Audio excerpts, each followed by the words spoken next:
உலகெங்கும் வாழும் என் இனிய சகோதர சகோதரிகளுக்கு வணக்கம். நம்ம சேனலுக்கு ஆதரவு கொடுத்துட்டு வர எல்லா நல்ல உள்ளங்களுக்கும் முதல்ல நன்றி. நம்ம இந்த பதிவுல நவம்பர் 2025 மகர ராசிக்கான ராசி பலன்களை பார்க்கிறோம். இந்த ராசி பலன்களை பார்க்கறதுக்கு முன்னாடி நவம்பர் மாசத்துல ஒரு 3 சுப நாட்கள், முக்கியமான நாட்கள் வருது. அது என்னென்ன அப்படிங்கிறத பார்த்துட்டு அடுத்து ராசி பலனை பார்க்கலாம்.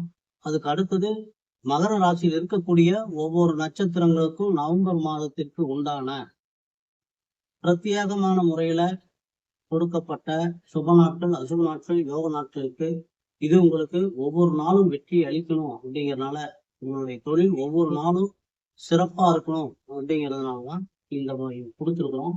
எல்லாரும் இதைய பயன்படுத்திக்க. அடுத்தது சந்திராசிரமம் கொடுக்க வச்சிருக்கிறோம். எல்லாரும் அதையும் பயன்படுத்திக்கங்க. இப்ப நவம்பர் மாதத்துல வரக்கூடிய மிக முக்கியமான நாள் அப்படின்னா நவம்பர் 4ஆம் தேதி ஐப்பசி 18 சந்திர ஜெயந்தி வருது. சந்திர பகவான் தான் நம்ம மனத்துக்கு காரகன். நம்ம ஒரு முடிவு எடுக்கணும் அப்படின்னாலும் நம்ம மனம் தான் சொல்லணும்.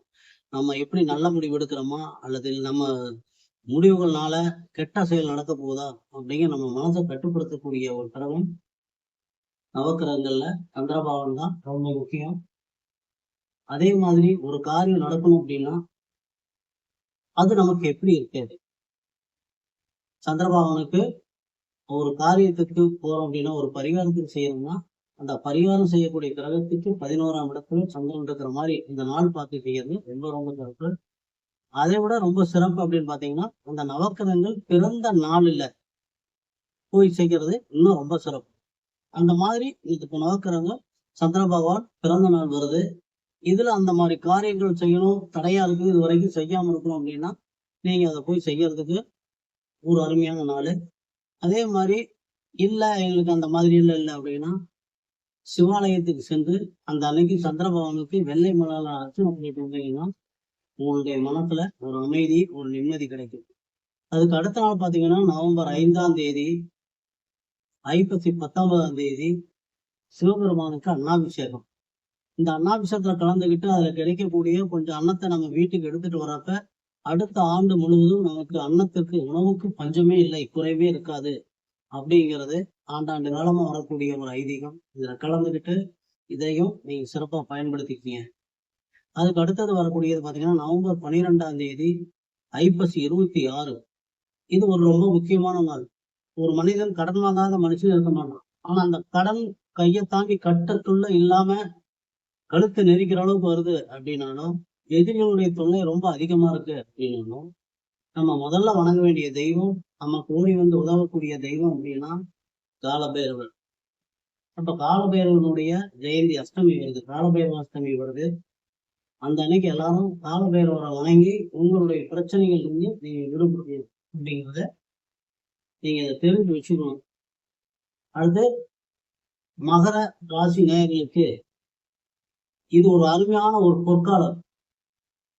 ரொம்ப சூப்பரா இருக்கக்கூடிய காலம். இது வரைக்கும் நீங்க என்ன கஷ்டப்பட்டீங்களோ அதுல இருந்து முழு விடிவு கிடைக்கக்கூடிய ஒரு காலமா இந்த மாதமா இந்த நவம்பர் மாதம் இருக்கு. ஏன்னா உங்க ராசிநாதன் ராசிக்கு 3ஆம் இடத்துல இருந்தாலும் வக்கரகதியில் இருக்காரு. இப்ப இந்த நவம்பர் மாசம் கடைசியில வக்கர நிவர்த்தியாகி போயிடுவாரு. இது வரைக்கும் தொழில சற்று முடங்கல், தொழில்னால வரக்கூடிய தன வரவு, தொழில் முடங்கல, தொழில்னால வரக்கூடிய தன வரவு சற்று முடங்கி இருந்தாலும் இனி வருங்காலம் ரொம்ப அற்புதமா இருக்கும். அதுலயும் இந்த நவம்பர் மாசம் உங்க ராசிக்கு சுப லாபாதிபதி என்று சொல்லக்கூடிய செவ்வாய் பகவான் ஒரு மனிதனுக்கு வண்டி, வாகனம், வீடு போன்ற வீடு, திருமணம் போன்ற அனைத்து சுபகாரியங்களும் நடக்கிறதுக்கு மங்களகாரன் என்று சொல்லக்கூடிய செவ்வாய் பகவான் காரணம். அவர் உங்களுக்கு 4ஆம் இடத்திற்கும் 11ஆம் இடம் என்று சொல்லக்கூடிய ஆபத்தானத்திற்கும் அதிபதி 11ஆம் இடத்திலேயே ஆட்சியா இருக்கிறாரு. ஒரு அற்புதமான ஒரு நிலை.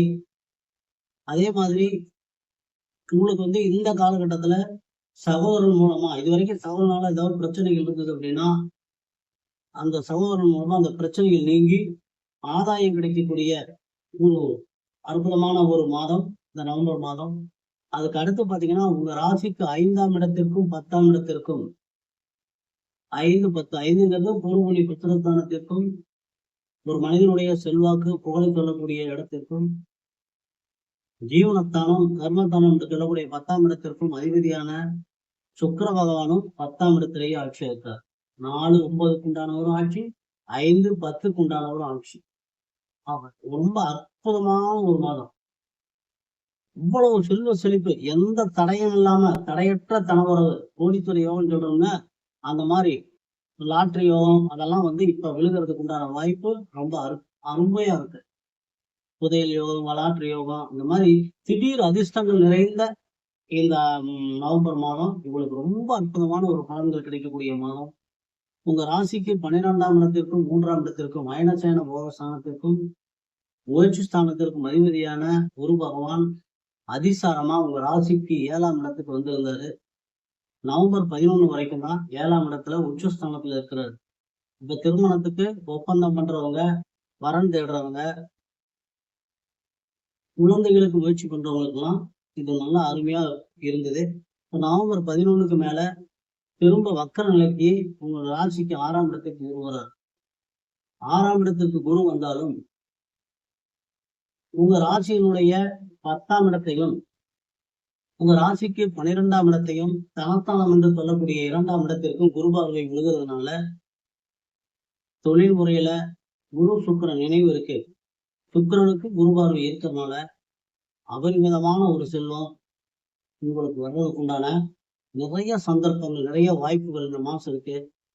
12ஆம் இடத்திற்கு குரு பார்வை இருக்கிறதுனால சுப செலவுகள் அதிகமா இருக்கும்.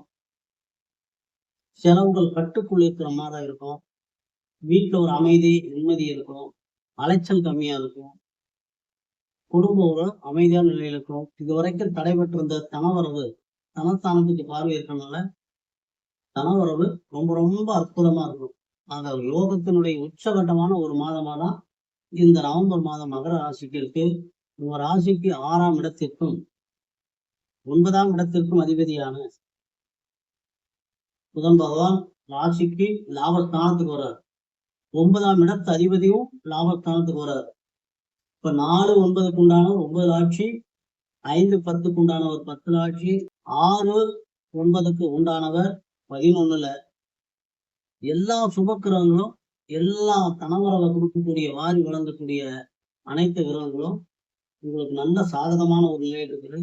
ஆனா புதன் பகவான் லாபஸ்தானத்துல இருந்தாலும் 6ஆம் இடத்து அதிபதிங்கிறதுனால ஒரு தொழில் ரீதியா, பொருள் ரீதியா கடன் வாங்கி வாங்க வேண்டிய ஒரு நிலையும் இங்கே.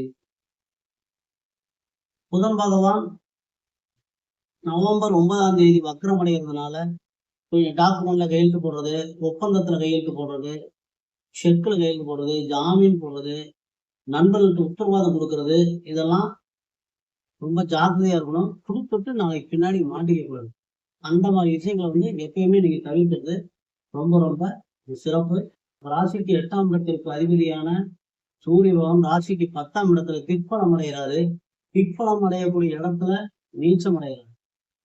அப்ப நீச்சம் அடைஞ்சதுனால அரசு வேலையில் இருக்கிறவங்களுக்கு மேல் அதிகாரிகள்னால சில அழுத்தங்கள் அதிகமாகும்.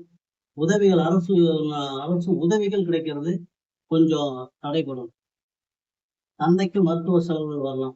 அதே மாதிரி நவம்பர் 16க்கு அப்புறம் சூரிய பகவான் அஷ்டமாதிபதி என்று சொல்லக்கூடிய சூரிய பகவானும் உங்க ராசிக்கு லாபஸ்தானத்துக்கு வந்துடுறார். அப்ப செவ்வாய் புதன் சூரியன் எல்லா கிரகங்களுமே 11ஆம் இடத்துலயும் 9ஆம் இடம் 10ஆம் இடம் அத்தனையும் சுகமான இடத்துல அமர்ந்திருக்கிறதுனால 2வது வாரத்துல முதல் 2 வாரத்தை தவிர மற்ற 3-4 வாரங்கள்ல சூரிய பகவானால இதுவரைக்கும் என்ன பிரச்சனை இருந்ததோ அதெல்லாம் தீர்ந்துட்டு குழந்தைக்கு முயற்சி பண்றவங்களுக்கு, மருத்துவ ரீதியா முயற்சி பண்றவங்களுக்கு இது ஒரு நல்ல காலம். அதே மாதிரி அரசுல தடைபட்டிருந்த சுப செய்திகள் வர்றதுக்கு அந்த போட்டி தேர்வுக்கு முயற்சி பண்றவங்களுக்கு பண்ணலாம்.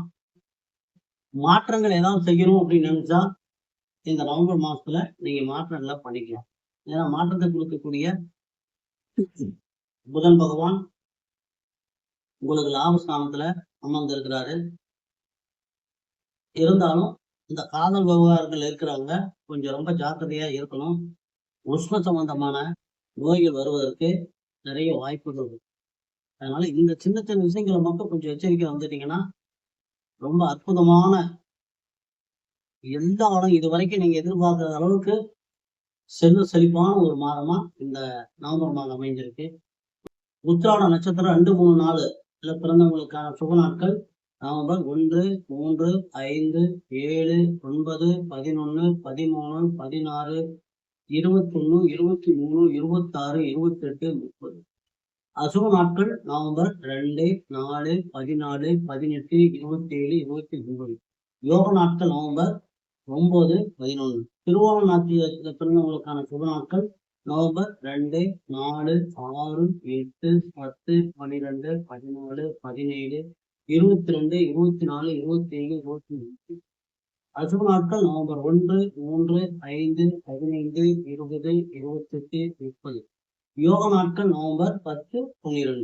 அவிட்டம் 1, 2 பாதங்களை பிறந்தவங்களுக்கான சுப நாட்கள் நவம்பர் 1, 3, 6, 7, 9, 11, 13, 15, 18, 21, 23, 25, 28, 30. அசுப நாட்கள் நவம்பர் 2, 4, 5, 16, 21, 29. யோக நாட்கள் நவம்பர் 11, 13. நம்ம சேனலை பார்த்துட்டு இருக்கிற எல்லா நண்பர்களும் காலையில தூங்கி எந்திரிச்ச உடனேயும் முதல்ல இறைவனை வணங்கிட்டு எழுந்திரிங்க. அதே மாதிரி எல்லா வேலைகளையும் முடிச்சுட்டு உறங்க போறப்ப அன்னைக்கு என்னெல்லாம் கிடைச்சதோ அத்தனைக்கும் இறைவனுக்கு நன்றி சொல்லிட்டு உறங்க போங்க. இந்த பழக்கத்தை நீங்க தொடர்ந்து கொண்டாந்து பாருங்க. உங்களுக்கு வேணுங்கிற எல்லா வளங்களும் நலங்களும் நீங்க கேட்காமையே உங்களுக்கு பிரபஞ்சம் கொடுத்துரும். இறைவன் கொடுத்துருவாரு. ஒரு செல்வ செழிப்பான வாழ்க்கையை நீங்க வாழ முடியும் அப்படிங்கிற சொல்லிட்டு மீண்டும் அடுத்த பதிவில் சந்திக்கும் வரை எல்லாம் வல்ல எம்பெருமான் முருகப்பெருமான் உங்களுக்கு எல்லா வளங்களையும் நலங்களையும் வாரி வழங்க வேண்டும் என்று வேண்டி இந்த பதிவினை நிறைவு செய்கிறோம். மீண்டும் அடுத்த பதிவில் சந்திப்போம்.